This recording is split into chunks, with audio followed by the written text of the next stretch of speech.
All right. G'day, g'day. Welcome back to Collectivitis, podcast where we dissect the disease that is collectivism. My name's Pietro. This is Floyd. How you doing, Floyd? I'm good, mate. I'm eager for the next few weeks. It's going to be an interesting few weeks leading up to the federal election. Apart from that, on a personal level, yeah, everything's been tracking well. Easter coming up, so let's put our feet up and take a breather. Yeah, well, are you eager for the 2 weeks to be over, or for the actual election itself? Because I know you're working hard on some libertarian campaigns and stuff like that. So Yeah. are you keen for it to be over? I don't know, half and half. We'll see what the outcome of the election actually is. Then we'll see. It might get worse. So yeah, fingers crossed. That's the main thing that I want to talk about, and that's right in front of us. We're 2 weeks away now. Now, are we 2 weeks away, or is it longer? Let's see. The great part of the computer is I have a calendar, so it is 3 weeks away. 3 weeks away. There you go. So I mean, we're close. But pre-poll starts in a few weeks, so yes. I mean that's crunch time. And like, obviously, our thesis for anyone who's been watching this show for a while is that the Libertarian Party is by far the best option, and if the Libertarians controlled Parliament, Australia would be in a vastly better place, etc., etc., etc. But there's no real point talking about that, I think, especially under the election, because the question with the Libertarian Party is, as always, can we get one or two senators up? And that question is very much up in the air, and hopefully we can. But the broader question is, the two parties that are going to eventually, one of them's going to form government, whether that's a majority government or a minority government, are Liberal and Labor, right? And whether the Greens have some sort of discussion within that, or Independents end up deciding the vote somehow, that's what's up in the air, really, more than anything to do with the Libertarian Party. So I kind of wanted to get your thoughts, first of all, on that. You know, what is the outcome that you see most likely? Who do you think's doing well? Who do you think's worth supporting? What are your thoughts on that? Well, as far as the outcome, the bookies are saying, I go with the bookies because they actually need to make money off of it. Bookies are saying minority government, whether that is Labor or Liberal. You know, Labor's the favourite, but Liberal still has a chance. I mean, they've got pretty good odds, but yeah, it looks like it'll be a minority government. I guess it depends how well the Teals do. And whether they want to side with Labor or Liberal. Maybe Liberal comes and wipes them all out. But they're saying, the Greens might not hold Brisbane. Hold me to that. That's what they're saying, not what I'm saying. So if they do get Brisbane, I didn't predict anything.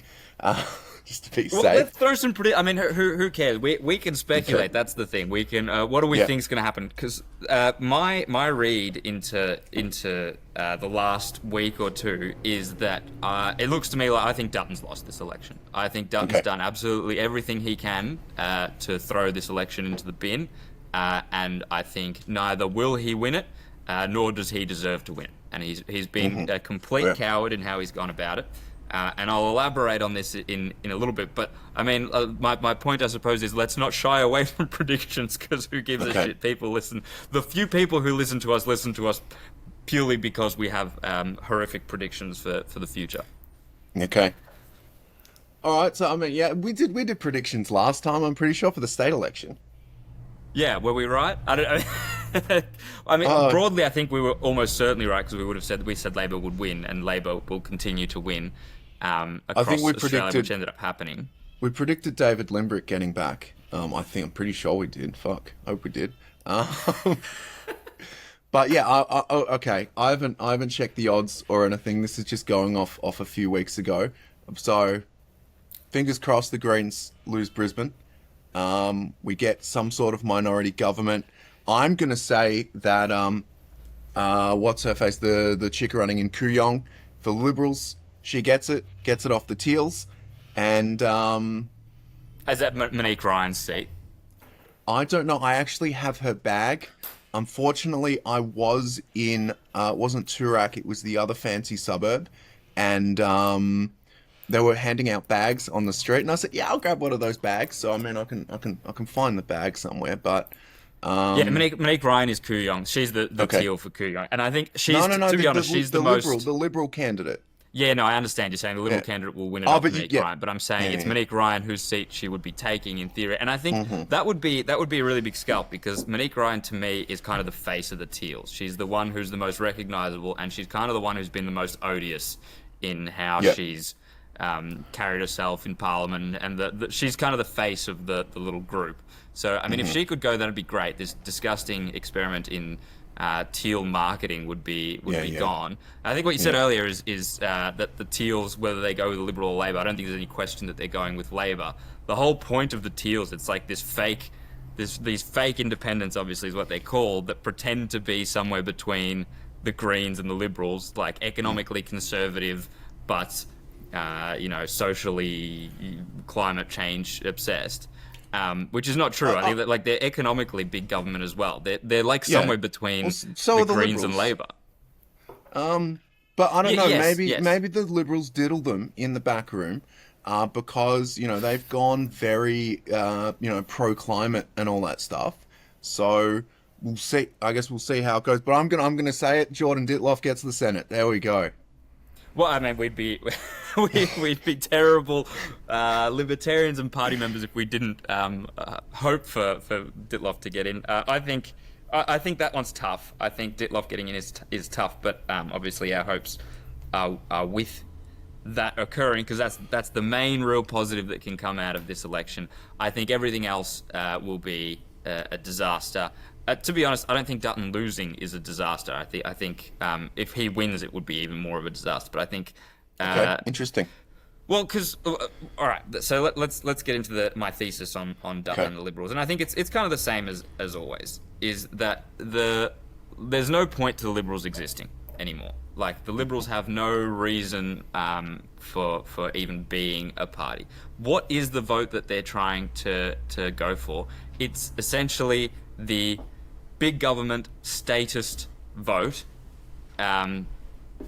among respectable people who they're tricking into thinking that they are still like economically small government and fiscally conservative. Like it's this fake vote that doesn't exist.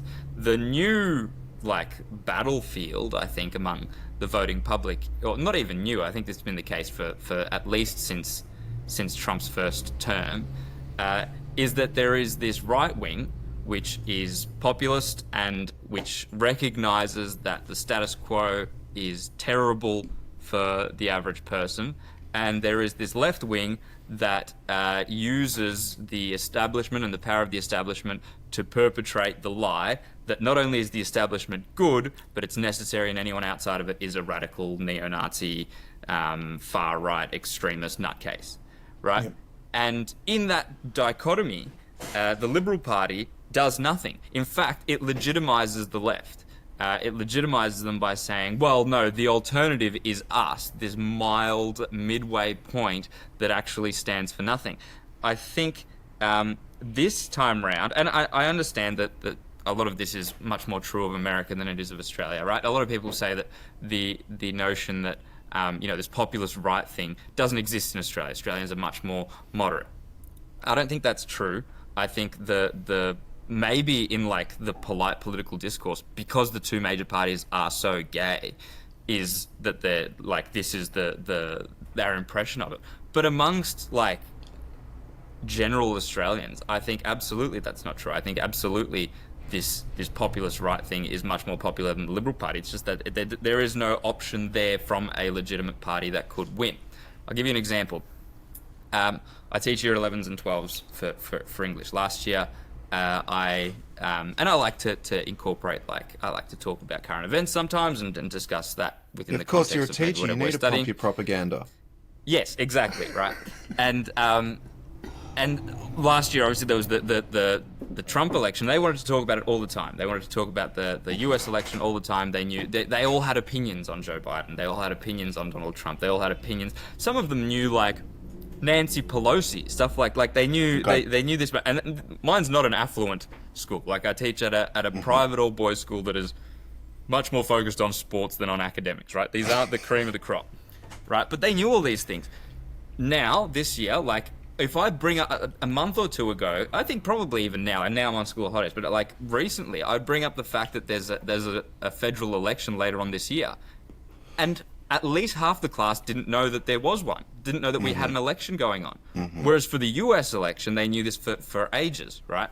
I don't reckon half the class knows who Peter Dutton is. They might have heard the name now. Like now in the last couple of weeks, they might have heard the name Peter Dutton enough in the news that they know who it is. But that's what I'm saying. Like the US spectacle of the US election and what's going on there is actually far more relevant to Australians in their psyche, in how they view the world than our elections are.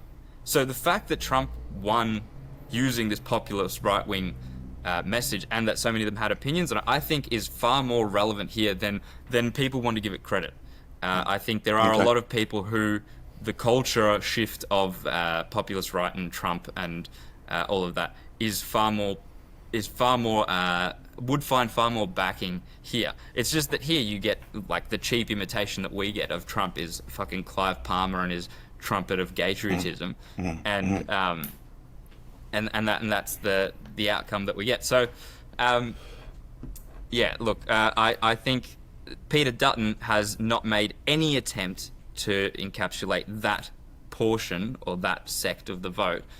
What he's done is he's gone for these. He's backed off every mildly populist issue that you could think of. So he had, for example, he claimed he was going to cut 41,000 people from the public sector. And then some, understandably, right, if you're going to cut 41,000 people from the public sector, you're going to get criticised for it by guess fucking who? The public sector and the ABC and suburban housewives, right?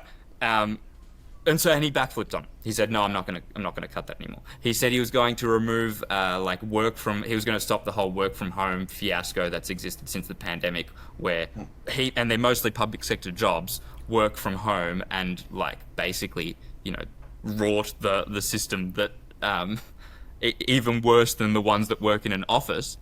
And again, he got criticised for it, understandably, because who's going to cry about that? The fucking public sector. And he backflipped on that. There's the guy, like a week or two ago, the Benjamin Britten, he was the candidate for Whitlam in New South Wales, right? He's the son of a Liberal Party former member, bigwig, whatever. They unendorsed him, and the straw that broke the camel's back for unendorsing him was that he said that women shouldn't be fighting in combat roles in the Australian Defence Force.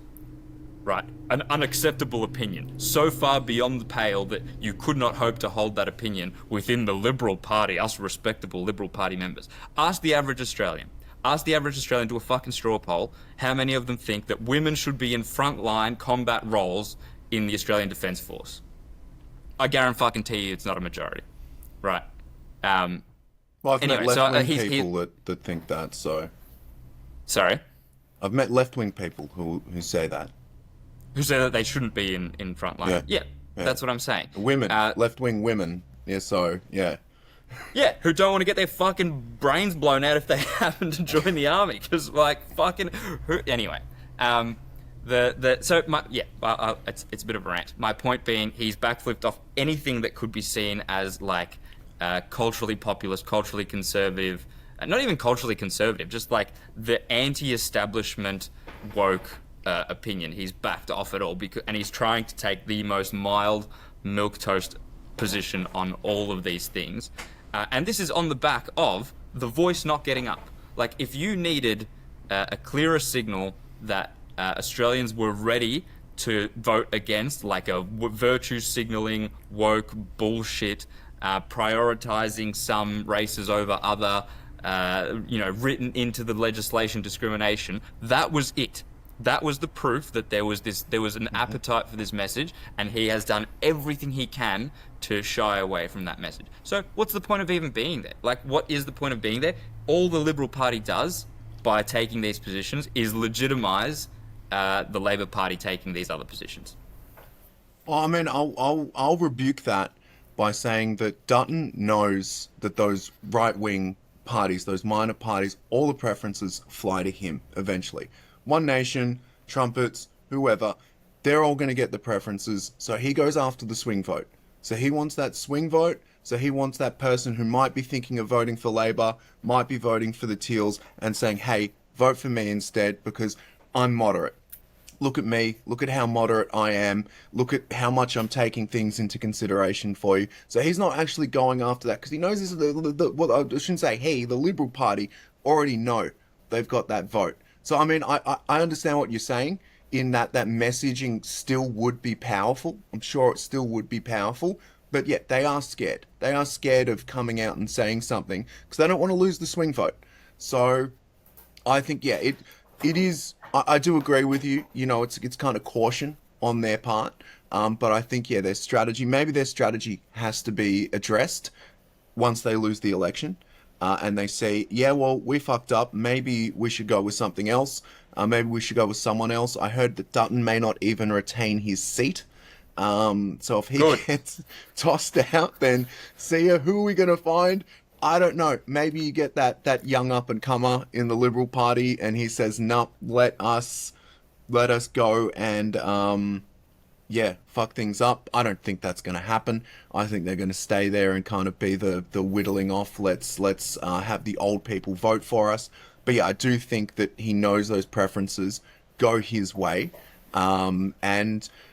I will say something about the Liberals not really pushing. They have been supposedly. I don't watch it, but a lot of mainstream media. They've been in there. They've also been contacting people. So I know their ground game isn't as good as it should be. I do live in a safe Labor seat, so I think they just know. Well, we're just going to put up a paper candidate. But yeah. We'll see what the Liberals do after this. Yeah. Well, okay. Let me push back then on some of on some of those points. First of all, it'd be fucking wild if Dutton loses his seat and the Liberals win. That would be a really interesting comment on. And I mean, I think we speculated on this last time at the state election. It would be cool if Dan Andrews loses his seat. That was I remember now what I'd predicted. I hadn't predicted, but that was my hope, was that Dan Andrews lost his seat and Labor won. You know what? I hope that the Liberals win and Dutton loses his seat. That is again my hope for chaos. Chaos is my hope for the outcome of the election. All right, to your point, right? Yes, what you're saying would be an effective strategy for the Liberal Party if the 20% of people who are informed at an election and actually took care of knowing who to vote for and looking at the order of preferences and were even aware of the majority of these minor parties, such as the Libertarian Party. It would work if instead of that being 20% of the voting base, it were 100%. Right. It would also work if we had, for example, voluntary voting instead of compulsory voting. But one of the biggest rorts that the establishment has here in Australia is the fact that there's compulsory voting, right? So you're supposed to get, in theory, 100% of people vote at an election. Now, 100% of people aren't informed about who they're voting for. In fact, 80% are not very informed, and I'd say of that, probably 60% are basing their vote on the most basic, 2 lines of news, who will promise me the most free stuff, impression of what the look of the leader is, what they've heard from their friend. That's what they're basing their vote off, right? And so for that base of Australians, and I'm not disparaging that group of people. In fact, I'm saying if you're part of that group of people, lucky you, ignorance is bliss. The bullshit that we have to be informed about is ridiculous. The fact that we have to be informed enough to be able to accurately choose who our tyrant, who our oppressor is going to be, because they might not be quite as bad as the other tyrant and the other oppressor. It's bullshit. It's a bullshit system. I understand if you opt out of it and you don't want to pay any attention because you think there's no fucking rescuing this thing, right? But if you're one of those 60% of people, I think you're not going to be voting for the minor parties down the line. In fact, the minor right parties, like the anti-lockdown factions or whatever, they got 20% at the last. The freedom parties. They got 20% tops at the last election. That's if you include One Nation, UAP, us, and all the other micro ones. And I don't even think it was 20% in the end. It was probably 15 or something, right? I think most of those fit into that 20% that are informed maybe, a little bit further than that. But the vast Well, majority of Australians don't even know that these... Well, they know that One Nation exists, and yeah. they know that UAP and Clive Palmer exist because they see it blasted all over the screens. But they're voting based on which of the two they prefer of Dutton and Albanese, and they're voting on a lot of these populist messages, and I think Dutton does not deserve their vote. If they're choosing between Dutton offering some mild bullshit alternative version of the Labor Party or the Labor Party promising them more free stuff, fuck it, vote for the more free stuff. Get your bag, because he's not worth anything.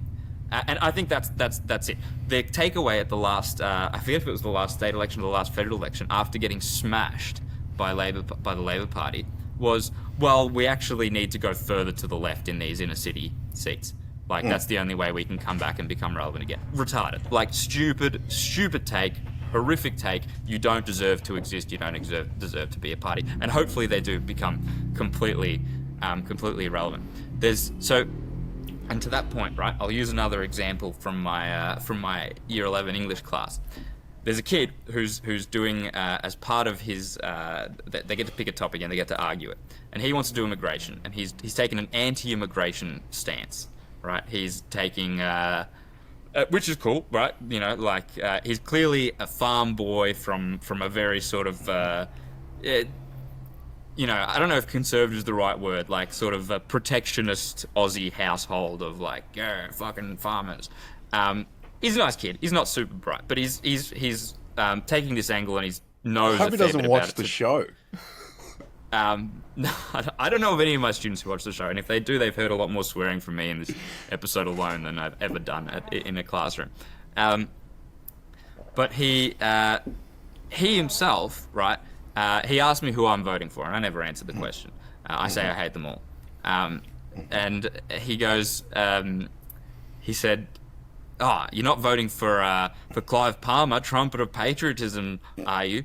And he said that as if ridiculing that Clive Palmer even was. So even the ones who know, the vast majority who know Clive Palmer, even that demographic of people, which is probably the ones that Clive Palmer is targeting, right, is this type of anti-immigration protectionist kid.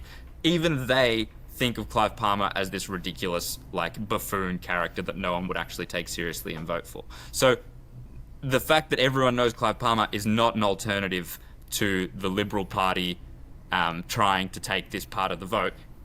Most of these people think Clive Palmer's a wasted vote, even if they vote for Liberals down the line, because they don't understand how the voting system works. I would guarantee you this kid and his parents, and most people in that demographic, are voting for Peter Dutton because Clive Palmer is a buffoon. So in saying that's the point I'm making again, is that Dutton is in this position. He's the only one in this position who could actually win and could actually harness a large part of the vote because of the legacy of the existence of how big the Liberal Party are, and the fact that they're the only ones who are seen to be possible to win the election, which is true, and the fact that he is so piss weak is an indictment to all of that.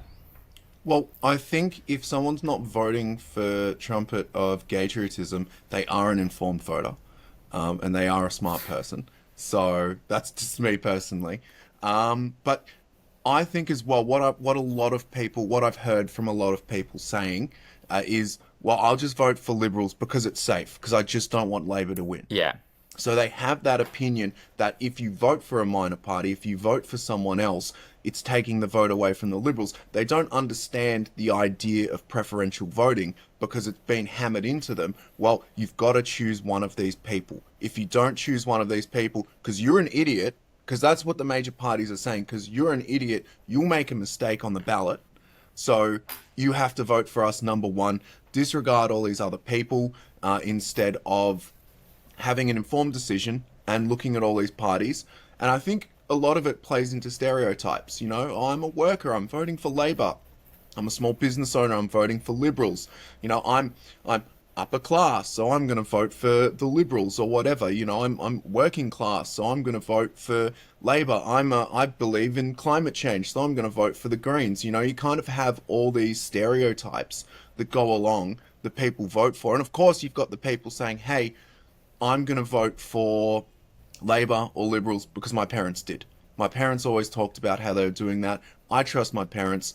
I'm going to go with that. as opposed to think of something else. You know, I do think these young people eventually do end up voting for the Greens, but actually, I think they end up with the Socialists now. I think the Greens are a bit passé, and they look at the Socialists. They're like the cool party. I would say that's maybe an impression that we get a little bit because we're so much in this world. I don't think the Socialists get anywhere near the Greens in terms of that coming out of uni, coming out of high school vote. Go to inner city Melbourne and go to the fucking center of hell. Why the fuck would I go there? You know, opinion. Yes, the Socialists run the inner city Melbourne. The seat of Melbourne had 80% of the vote split between the Socialists, the Greens, and the Labor Party. They're all fucking Socialists there. But there's a reason I don't go to inner city Melbourne. Another thing that I noticed is the Liberal Party. Well, first of all, to that point, the playing into that idea that you need to vote for one of us, otherwise the other one will win, absolutely suits the two major parties, and they do that quite deliberately. They obfuscate the fact that the preferential voting system actually can work quite favourably for the average person, and because it suits them that people don't ever try and look further than the two major parties and have it would be the worst possible outcome for them if everybody had a party that they preferred and they voted for them, and the primary vote of Liberal and Labor, because they're so bad by most principles, by most principled people's principles, then they would only then get them at that second or third preference, and that would create a world with lots more available parties to form coalitions and stuff. They don't want that. They absolutely don't want that. So they play into the narrative that it's a wasted vote if you go anywhere else. And to that point, the Liberals also, like, their strategy for this campaign, like, apart from the fact that they're like Dutton's policy and his team or whatever, and the positions they've taken and the things they've done show that they're going to be a piss weak, not even right wing, not even anti-establishment, anti-left party. But like the angle they've taken, the way they're talking about this, I've heard so many times already, just like in the last week or two in interviews, Dutton and Howard and whoever else like bring up the fact that there's never been a one-term parliament in Australia since 1931. Like, Australia has never had. Jeez, that's great marketing. So, like, just to say, as if to say, like, well, we couldn't win this. We couldn't possibly win this. Like, and like lowering the expectations of winning. That's bullshit. First of all, like, absolutely, you can win this. You're riding on the back of the Voice. You should be the favourites, in my opinion. And also, there was the election before the one where Abbott got in, the one where he and Julia Gillard were like deadlocked on even seats, and Gillard had to like suck Bob Katter's dick to get his fucking him to help her join minority government. So it was Labor plus the Greens equaled the Liberals, and there were like 3 independents that ended up deciding who formed government. I just remember one of them was Bob Katter, and so they had to just fucking like pork barrel in extreme conditions who could fucking promise more to these pieces of shit of taxpayer money, mind you, for their tiny little areas. And so then that happened, right? And that was a one-term government because that was after Kevin Rudd and then got backstabbed and Julia Gillard. So it can happen. It's such a bullshit like exculpating ourselves and like lowering our expectations because of the fact that I think they've thrown this election in the bin by being so weak.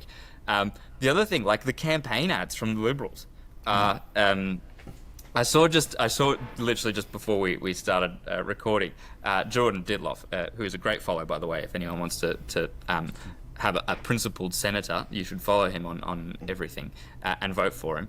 But he shared the Liberal Party's campaign ad, which is entirely made from AI, and it has an alien filling up a gas tank, like just to sort of to show just how disconnected they are from everything. Is that what people want to see? Like AI generated campaign ads instead of real people, and it's just gross to look at if you've seen those sort of like hyper realistic AI stuff. It's gross to see them in ads and things like that. And their other campaign ad is, hey, avoid the uncertainty of a minority government. If we have a minority government, Labour, the Greens, and Independents could end up forming a minority government. To avoid the instability, vote for the Liberals. Well, to avoid the instability, you could also just vote for Labour. Like, the easiest way to avoid that instability is not to vote for the Liberals, because the more you vote for the Liberals, the more likely that minority government is. Labour's the favourite. So if you want to avoid the instability, fuck it, vote for Labour. That's the outcome there. And it's just such, like, what's the messaging in that? Is that their focus grouped, like, decision on... No, it's not focus groups, it's data analytics now. Well, that's what I mean. Like, is that their data analytics show that the best possible angle that we have, because I've seen that ad quite a lot. I think that's the one that I've seen the most of. That's anecdotal. I mean, everything I say is anecdotal. Fucking here's some more stories about kids from my school. Collectivitis. But, yeah. Don't take our word for it. Yeah, don't take my word for it, but take my word for exactly what my... For the record, this is just our opinion, so... No, this is fact. But, like, is that their data analytics show that the best message you can have to get people to jump on your side is not even anything on policy. It's just the instability of a minority government. I hate how dumbed down and, like, childish the discourse gets just under election time. And it's only going to get worse in the next couple of weeks. It's going to be character attacks. It's going to be... both of the sides are going to promise something dumb and some fucking free money out to everyone. And in the end, the election's going to get decided by some issue that has nothing to do with the actual issues that I think we should be talking about, that Australia should be talking about, which both of the major parties are completely hand in hand with. And I'm talking things like funding Israel, funding Ukraine, talking about possibly boots on the ground in Ukraine, funding every fucking welfare program, push back against Trump. Push back against Trump. Both of them villainizing Trump. Fucking the NDIS. No one will talk about the fucking NDIS, the biggest rort in Australian history, I would say. Like, none of these can be... climate change, the consensus on climate change, the consensus on the fact that we need coal, we need to keep digging, and not move to renewables, and even nuclear is so far down the track that we need coal right now, and that could lower prices more than fucking anything else. Like, all of those are third rails that you can't touch and you can't talk about. No, we're going to talk about whether Dutton looks like a peanut and whether Albanese is putting on weight again. Like, that's the discourse that's going to be instead. Just in regards to the don't form minority government, I think that is smart, because, you know, the Liberals know that they've lost it, and they're saying, well, we don't want to deal, we'd rather deal with just Labor. We know that Labor's the more, God, I hate to say this, moderate choice. So you may as well just give your preference to them first before the Greens or anyone else. So, do you know? So Rick damage Westgarth, control. With Rick Westgarth, shout out to Rick. Which I've had on the show. He's great. He's the old campaign manager for the Libertarian Party. I think he still has some campaign role, but he's not the campaign manager now. But anyway, he predicted when I was working with him, he predicted that, you know, within our lifetimes, or probably not even that far down the track, that the coalition would end up being Liberal and Labor. Like, their votes would dwindle and get crippled so far that, and because of the parties, they're actually the two most closely aligned, because they both just want status quo and big government and big welfare programs. They just bluster and talk about how different they are. And the only reason they do that is because they're rivals for whoever holds power. Eventually, the most natural ending to this is that they'll make a coalition, and it'll just be like it'll literally be the uni party. And I think that's interesting, and I think that's hopefully that's actually what happens, because that would see a degradation in both of their primary votes, which I think they both deserve. Liberal more so even than Labor. At least Labor follows through on its principles. Like, at least Labor's big government, big welfare programs, and lie about how the economy is going to continue to work and how everyone can be given free stuff. They do that. They do that, and then they commit to it. The only thing blocking them is the fact that they brush up against the reality of the country going broke and blowing up inflation, but they deal with that internally. What they promise, they do ostensibly commit to. But yeah, so I think that's interesting. I think we may get what would you even call an amalgamation of Liberal and Labour? Labour, but social democrats. Libber. You'd call it Libber. Yeah, Libber. Which would be far too close to the word liberty, which gives me pause. Yeah. Well, instead of saying you got your campaign ads, instead of voting for Liberal, vote for Liberty. Yeah, but we vote Libertarian. Fuck them. Well, yeah, imagine that. There's a Libber is Labour and Liberal, and then there's also Libertarian. Well, considering everyone's ripping the Libertarian campaign, and they're oh fuck, I forget the word. Shit, I should know this. I've been talking about it for weeks now. We'll just call them campaign promises. Policies. There we go. Came to mind. Everyone's ripping off their policies, and they will be vote for liberty.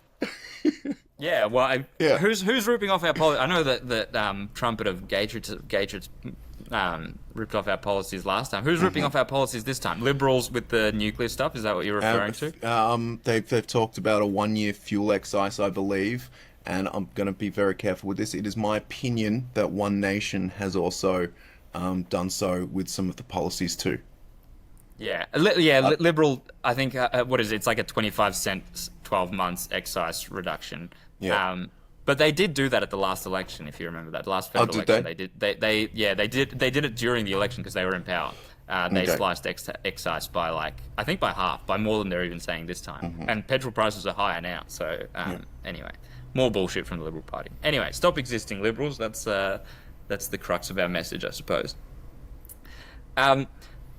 The other thing that we're going to talk about, I suppose there's not that much time to talk about, is the effect of these Trump tariffs. The Trump tariffs are still blowing up all over the place, and there's lots of that is directly affecting Australians now. So the more we want to pretend that American politics doesn't affect us, everyone's superannuation and investments are going down because of the Trump tariff, like the fear of the Trump tariffs, and then they bounce back up when Trump, as he's delayed by 90 days now, the tariffs going into effect. Like, these manipulations of the stock market affect us and affect our savings and affect our retirement far more than any Australian politicians have the power to. So let's keep pretending that American politics does not actually matter. That's the most ridiculous asinine take that I can think of.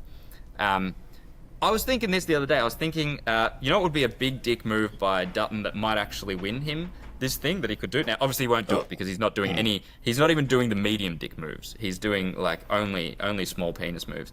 But the big move that he could make is Trump's been loudly, Trump and the Trump administration have been loudly saying that the reason these tariffs are coming in are because other countries unfairly tariff the US, and have done so over a long period of time. There's been these massive tariffs going the other way for a long period of time, and Trump's looked at them and he thought, well, this is bullshit, I'll tariff them until they take these off.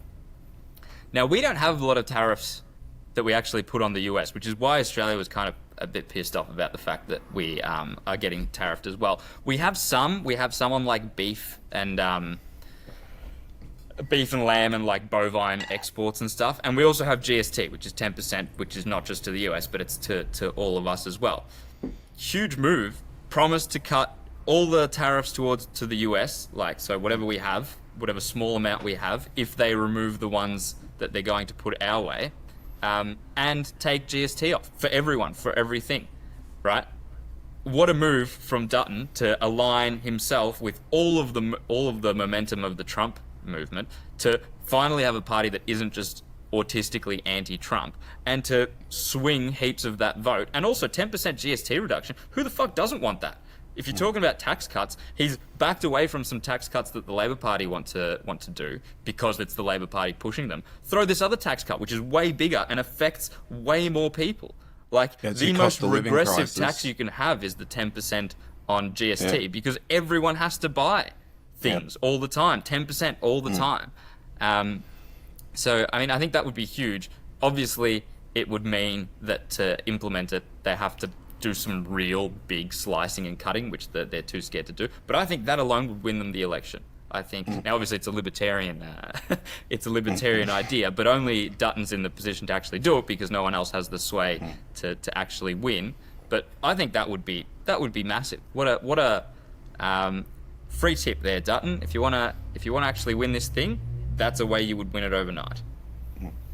Do you agree? Do you think that's, or is that am I stupid? Is that a stupid idea for some reason I can't foresee? That solves your cost of living crisis right there. Well, it doesn't solve it, but it seems to solve it. That's how you market it. We'll solve the cost of living crisis. 10% off GST. That's your grocery prices going down. We don't have to push regulations on. We don't have that price control. So yeah, you want cheaper groceries? Vote for us. We'll get rid of that GST. And you can continue importing. Yeah, and the US won't put tariffs on us, so you can continue importing all the cheap US goods that you want, and people do get lots of stuff from the US. And plus, we don't have to hate Trump. You don't have to have Trump derangement syndrome if you don't want to. But I think if you even just did it like internally, even if you just did it domestically, if you wanted to be if you wanted just to have that campaign slogan, you just put it on groceries. And I don't know, I've got to ask them, do you get GST on rent? Or is that GST free? I don't know. Shows how much I've rented. Yeah. Well, I can look it up. I don't actually know. Do you... General service tax, saying you would they assume do put so. GST...